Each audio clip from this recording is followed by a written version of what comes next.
আসসালামু আলাইকুম। বাংলাদেশে এখন সবচেয়ে বড় সংকট রিজার্ভের। আর এই রিজার্ভ সংকট দূর করতে পারে দুটি খাত। একটি হচ্ছে প্রবাসী আয়, আরেকটি হচ্ছে রপ্তানি আয়।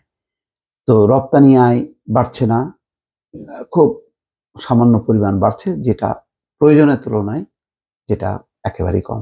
যেটা বলা হচ্ছে যে আমাদের প্রকৃত রিজার্ভ ১৩ বিলিয়নের নিচে নেমে গেছে। আরেকটি বিষয় হচ্ছে প্রবাসী আয়। প্রবাসী আয় একই অবস্থা। কাগজে কলমে কিছুটা বেড়েছে, কিন্তু সেটি তো ডলারের মূল্য বৃদ্ধি হবার কারণে সেইটা টাকার অঙ্কে দেখানো হচ্ছে যে বেড়েছে। কিন্তু খবর হচ্ছে এই, যেটি আজকের পত্রিকায় একটি রিপোর্ট করেছে যে ডলারের মূল্য বৃদ্ধিতেও বাড়ছে না রেমিটেন্স। কেন বাড়ছে না তার একটা পরিসংখ্যান তারা দিয়েছে।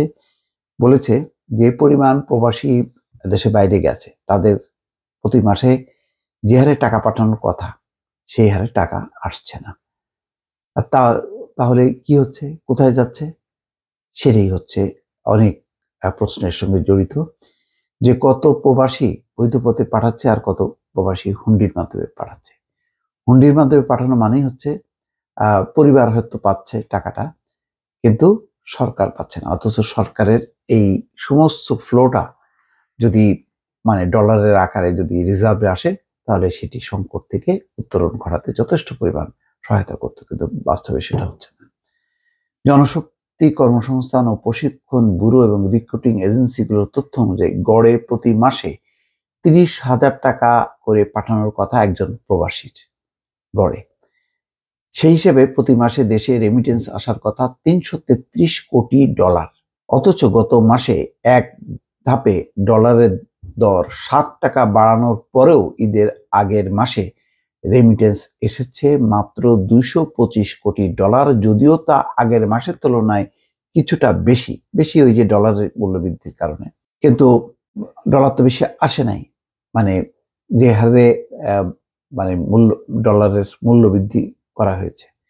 বাংলাদেশ ব্যাংকের তথ্য বলছে চলতি বছরের মে মাসে রেমিটেন্স বা প্রবাসী আয় ২২৫ কোটি ডলারে দাঁড়িয়েছে, বাংলাদেশি টাকায় যার পরিমাণ ২৬,৩২৫ কোটি টাকা।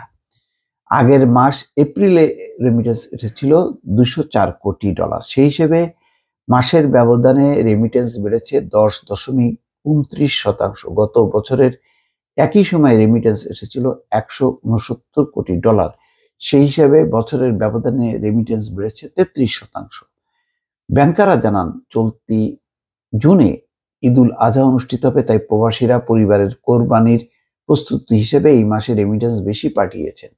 একই সঙ্গে ডলারের দর বেড়ে যাওয়ায় প্রবাসী আয় বাড়তে পারে, কিন্তু তা প্রবাসীর তুলনায় কম, অর্থাৎ প্রবাসীর সংখ্যার তুলনায় কম।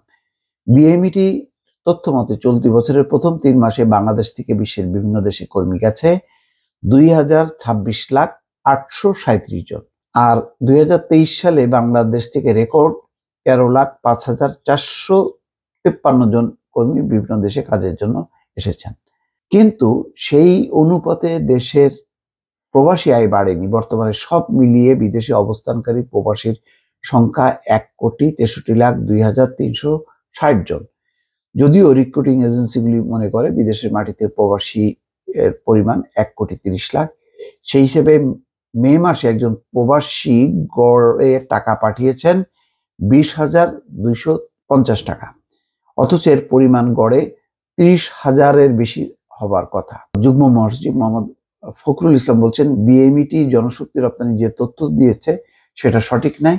এটা ১,৩০,০০,০০০-এর মতো হবে। তবে এটা ঠিক, দেশে বৈধ পথে যে পরিমাণ রেমিটেন্স আসে তার সমপরিমাণ বা অনেক বেশি হুন্ডি বা অন্যান্য মাধ্যমে আসে। এই জন্য বাংলাদেশ ব্যাংক হিসেবে রেমিটেন্স কম দেখা যাচ্ছে। তবে যেভাবেই আসুক না কেন এটা দেশের অর্থনীতিতে গুরুত্বপূর্ণ ভূমিকা পালন করছে, তাতে কোনো সন্দেহ নেই। কিন্তু ভূমিকা পালন করছে অবশ্যই, কিন্তু এই রেমিটেন্স যদি বৈধ পথে না আসে প্রবাসী আয়টা, তাহলে তো সরকারের রিজার্ভটা শক্তিশালী হচ্ছে না। আর যেই পরিমাণ প্রবাসী গেছে সেই হিসাব অনুযায়ী তারা যে টাকাটা পাঠানোর কথা সেই টাকাটাও আসছে না। আর ডলারের যে মূল্য বৃদ্ধি হয়েছে তাতেও রেমিটেন্স বাড়ছে না। এটি হচ্ছে সংখ্যার দিক। দর্শক ভালো থাকবেন, আল্লাহ হাফেজ।